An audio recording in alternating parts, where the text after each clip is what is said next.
Hey everyone, my name is Tim, and this is a bonus episode of So You Want Me to Believe.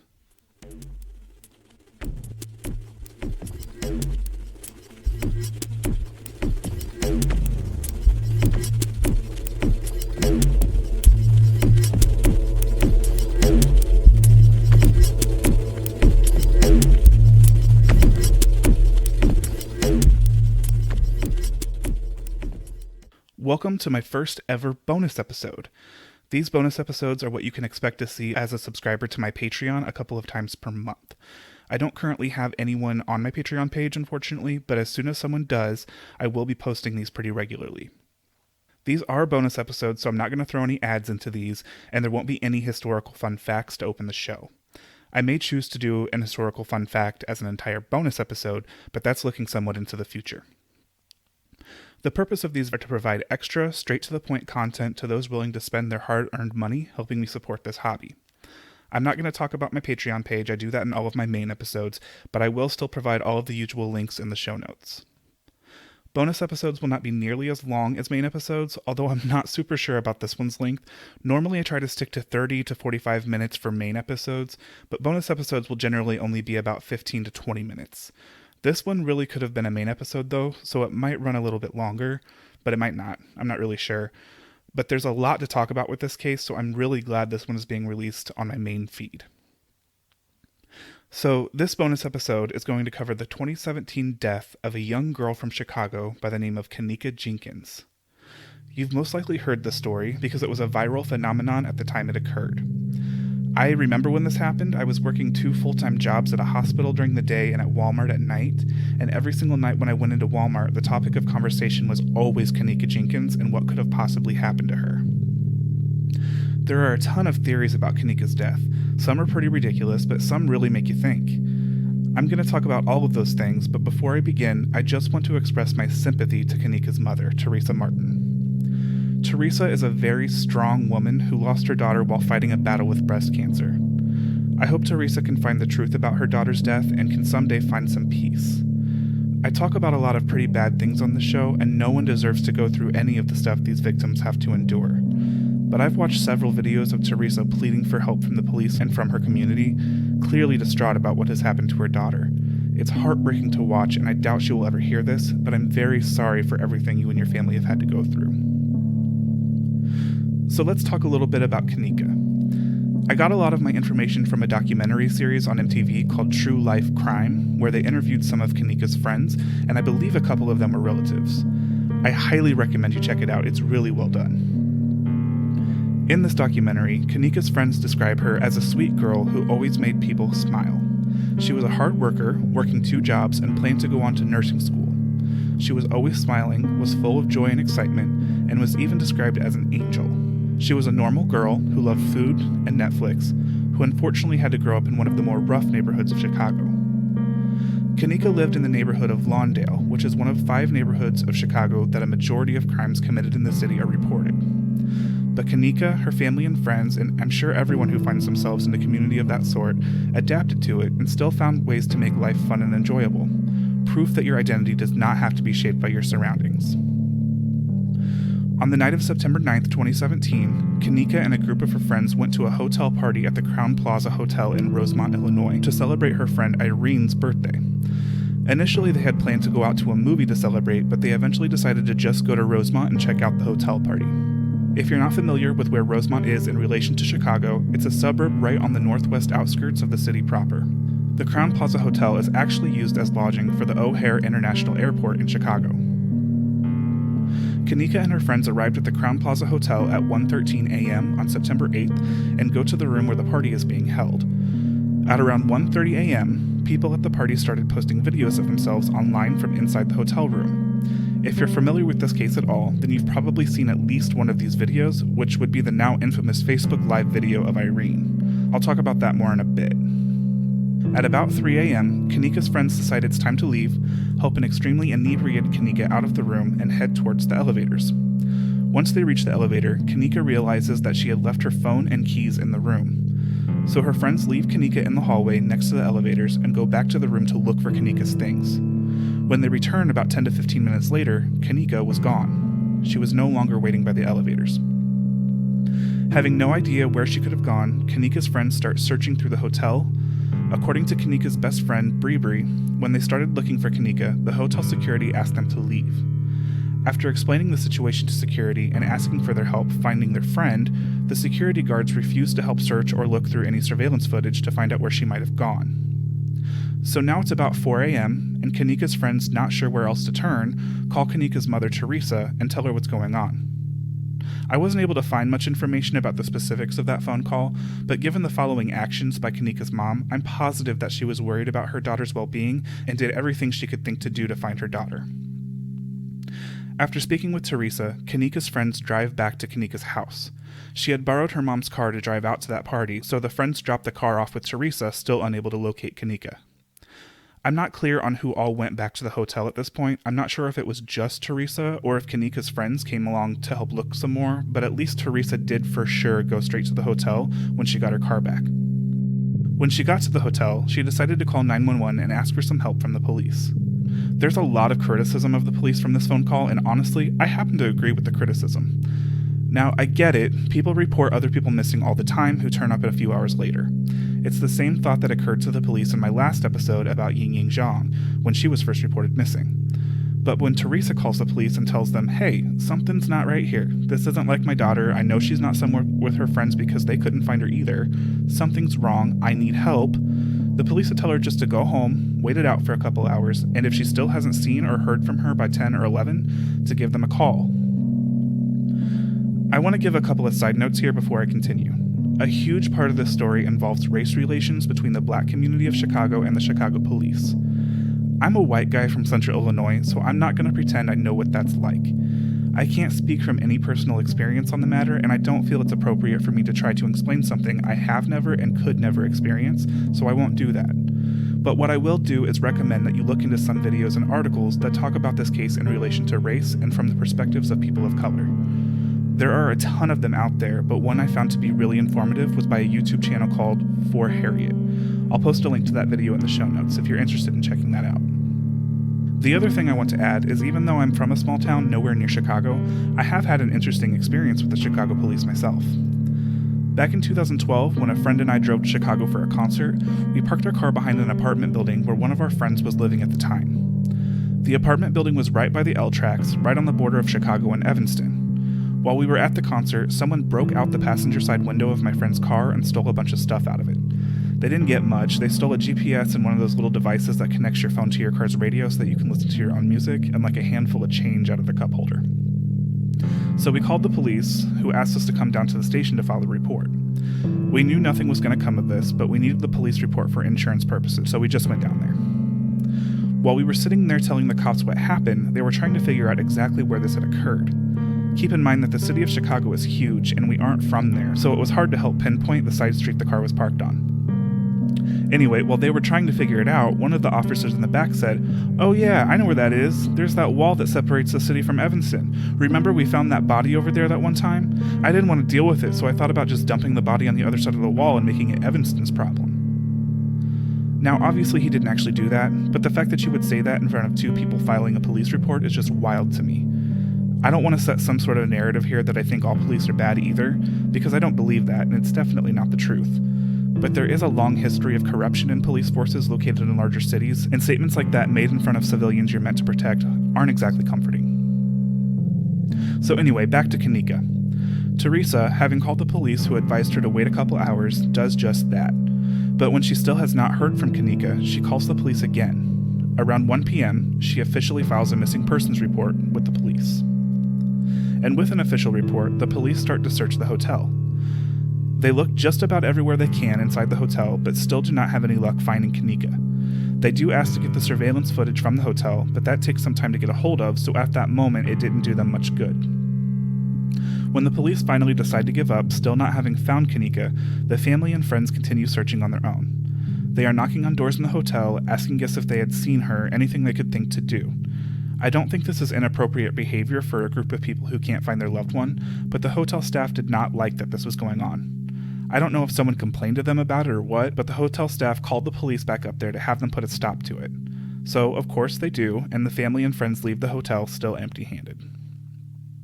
On September 10th, around midnight, one of the hotel staffers goes down to the hotel kitchen on the basement floor and heads towards one of the walk-in freezers. Once he opens the door, he immediately turns around and calls for a police officer to come down there. He had found Kenneka's body laying face down inside the freezer, frozen solid. Almost 22 hours after Kenneka went missing. Kenneka was officially pronounced dead at 12:48 a.m. on September 10th, 2017. So what happened to Kenneka Jenkins, and how did she end up in that freezer? Well, that's where no one can seem to agree. Officially, the police are saying it was an unfortunate accident, but her family, friends, and just about everyone who has access to the internet does not agree that this was an accident.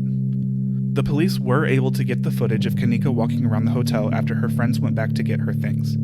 You can't see every move Kenneka makes through the hotel, but you can see her very clearly intoxicated, stumbling through the halls of the hotel and eventually wandering through the kitchen where her body was ultimately discovered. After an autopsy was performed and a toxicology test was done, it was determined by the authorities that Kenneka had died from hypothermia with alcohol and a drug called topiramate as factors in her death. This is pretty odd though. It's not completely unbelievable that Kenneka could have died from hypothermia. If she was hot after heavily drinking and venturing around the hotel and somehow found herself in front of a walk-in freezer, maybe she thought she'd step inside and cool off for a bit, but passed out. This was my first thought when I first heard of this story, and I'll tell you why. If you've ever consumed alcohol, you know that it gives you the false sense of being warm. It can make you feel like you're really hot. And if you've ever worked in fast food or anywhere with a walk-in freezer, then you know that standing inside a walk-in freezer for a couple minutes really helps you cool off when you're running around trying to keep up with the demand.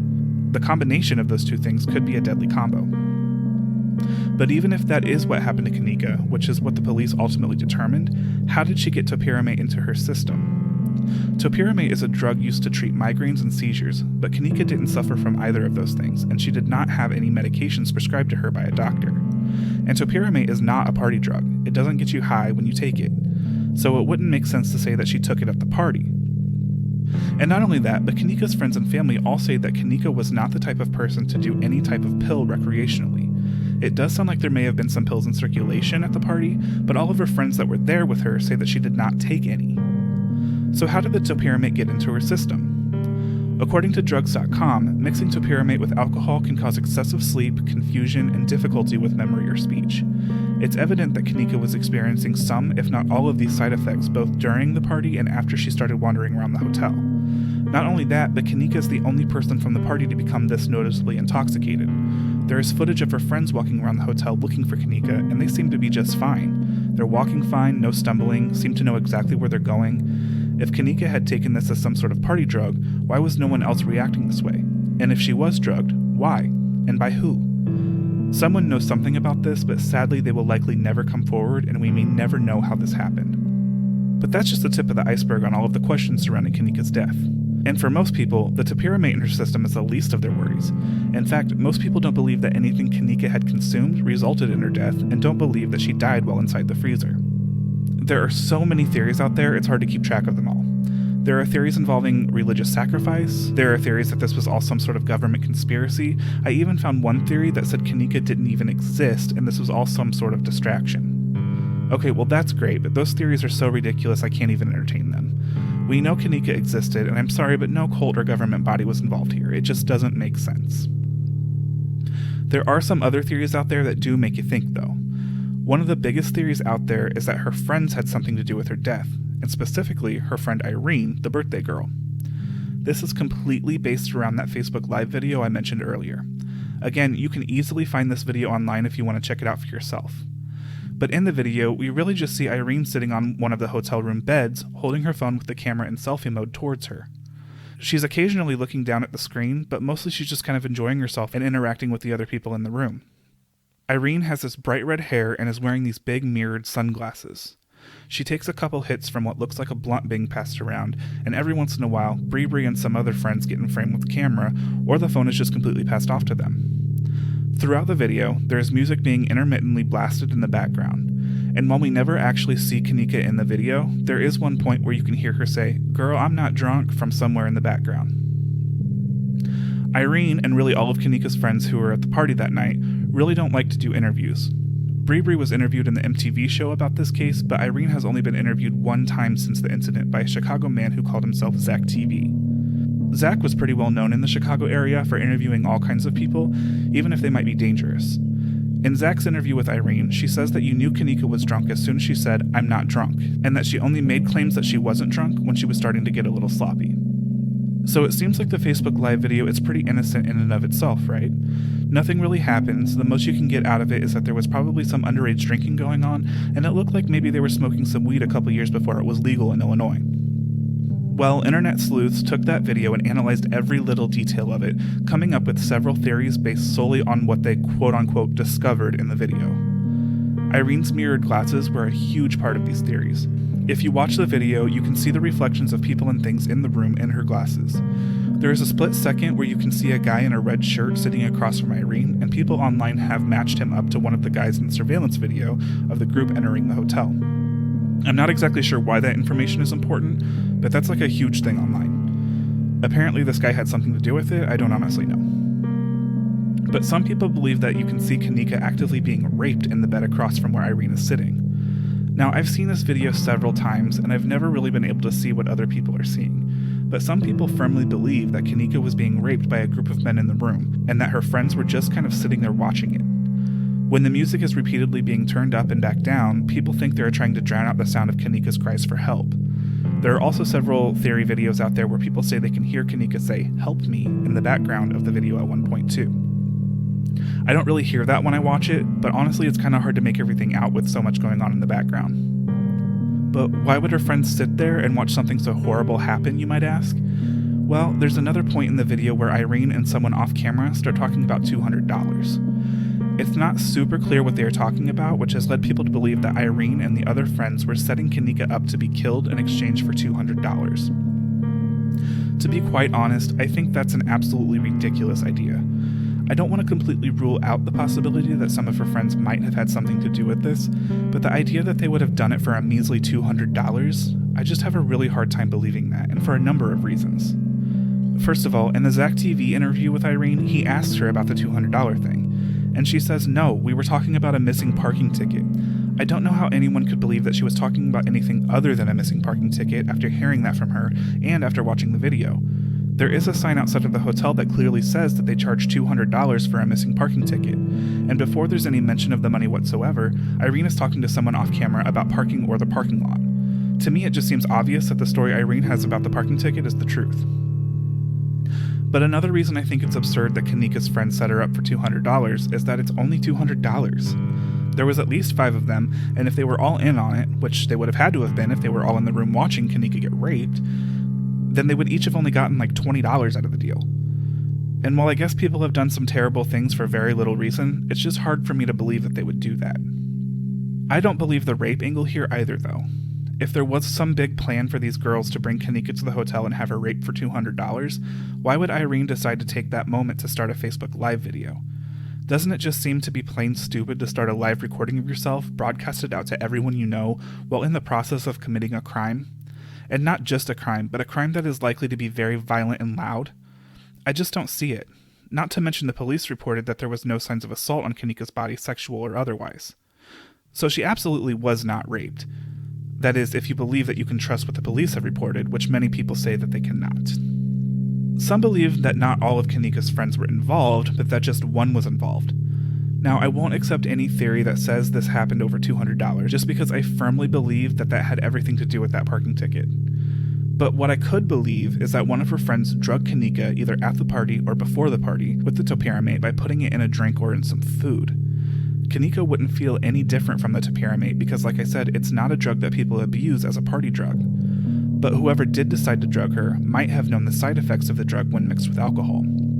So, they drugged her and then convinced the group to go all the way out to Rosemont for a party instead of out to the movies where they knew Kenneka would drink. Now, obviously, whoever did this would have had to have gotten something out of it, but I believe it was the intention to get Kenneka to a state where she wouldn't be in control of herself and wouldn't remember what happened the next day, and set her up to be date raped by someone attending the party or perhaps by someone else back in their neighborhood when they returned from the party. But when they left Kenneka alone in the hallway to go look for her things, the plan took a wild left turn and led to Kenneka winding up in the freezer, having walked down there in a confused state. That's my theory about all of this, and I firmly believe that the presence of topiramate in her system should have raised more questions for the police and really should not have allowed for this case to be closed. but that's just my opinion. There are other theories surrounding that $200 that are interesting as well. Again, I have to reject the idea that the $200 had anything to do with this, but at least one of those theories still works if you forget about the $200 altogether and assume there was some other incentive out there for someone to drug Kenneka. The first theory is that the $200 they were discussing was related to a fee that the girls were going to give to a hitman to kill Kenneka for them. The idea here is that those girls really didn't even care for Kenneka. In fact, they hated her so much they wanted her out of the picture. So, they hired the boy seen in the surveillance footage to kill her. That would explain the drug in her system, and that would actually explain the $200 conversation. The only problem here is, how did they kill her? Well, that's where the surveillance footage comes in. When all of this was being investigated and the story of Kenneka's death went viral, there were protests breaking out across the city where people were fighting for the truth. In an attempt to quell people's anger over the situation, the Rosemont police released the surveillance footage of Kenneka wandering through the hotel to the public. This completely blew up in their faces, though. I mean, this could not have gone worse for the police in this situation. There was already so much misinformation out there about what happened, and so many people were digging deep into this to find any other clue. So when the surveillance footage was released, that was just one more piece of evidence to support the idea that this was a cover-up or a murder. Almost every video you find about this case on the internet where they are discussing the surveillance footage has someone saying they believe the footage had been altered in some way. The way the cameras at the hotel work is that when someone is moving through the frame of the camera, a big red box outlines them in the recording. There are a few frames of this footage where the red boxes show up on the camera, but there's no one there. So a lot of people seem to believe that whole people were edited out of this video. Now, to me, that just means that the low-quality camera thought it was detecting a brief second of movement when there really wasn't anything there. But the thought that the video had actually been edited made people believe that someone had actually led Kenneka down to the freezer and that she originally was not alone in that footage. In the MTV episode, though, they talked to an independent investigator who has professional knowledge on being able to identify edited footage. The investigator ultimately stated that there is absolutely no way this footage was edited. He says when footage is edited, it leaves a trail, kind of like a fingerprint, that you can see in the footage itself. A professional would be able to hide that evidence, but in order to manipulate that video, it would have to be taken from a .exe file, reformatted into some other video file to be edited, and then reformatted back to a .exe file. But that's impossible to do because there is no program in existence that can revert any file into a .exe file. If the footage is in a .exe file, then that is raw footage. The footage the police released on their own website of Kenneka wandering through the hotel was a .exe file. But that doesn't put a stop to this theory. Some people say, okay, well the footage wasn't edited, but you can see other people in the video, they're just hiding. So that sticks along the lines of the idea that someone led her to the freezer and maybe they were being paid to do that. This one's pretty interesting, although again, I don't think I believe it. But there are different clips of footage that people have pointed out. Some say there's a point where you can see someone's hand come into frame from someone hiding behind a wall, and Kenneka ends up walking that way. Or that when she's walking through the kitchen, you can see someone's face in the window to what looks like it could be an office or something. But the one I find the most interesting is that there's supposedly another guy hiding in the kitchen during that footage too. This guy is kind of in the hallway next to that office and appears to be standing behind one of those tall racks that restaurants wheel around to collect plates or serve food and whatnot. He appears to be wearing a white and blue top and a pair of blue jeans. He doesn't move the entire time, but it looks like someone is intentionally trying to hide just so Kenneka can't see him. The reason this is so interesting to me is that if you look at some of the pictures taken of the friends from that night, there's a guy there at the party who's wearing a white jacket, the same color blue t-shirt underneath, and a pair of blue jeans. Another take on the murder for hire theory, though, is that the person walking around the hotel in the surveillance footage isn't actually Kenneka. The thought here is that Kenneka was already dead at this point, but that someone was either dressed like Kenneka or wearing Kenneka's clothes to make it look like she stumbled her own way down to that freezer. But actually, she had been killed already and placed in the freezer a long time ago. I'm not going to go too much into this one. I think it's way too elaborate of a plan to kill someone to be believable. And honestly, the murder for hire plot doesn't seem to be too popular anyway. When Zach TV is asked about it on the MTV show, he says Kenneka is from a pretty rough neighborhood where crimes go unsolved all the time. If someone wanted her dead, why would they decide to take her all the way out to Rosemont and pull off this elaborate plan? They could just as easily shoot her in the street and probably end up getting away with it. Moving on to another theory is the idea that Kenneka was possibly intentionally killed in an attempt to harvest her organs.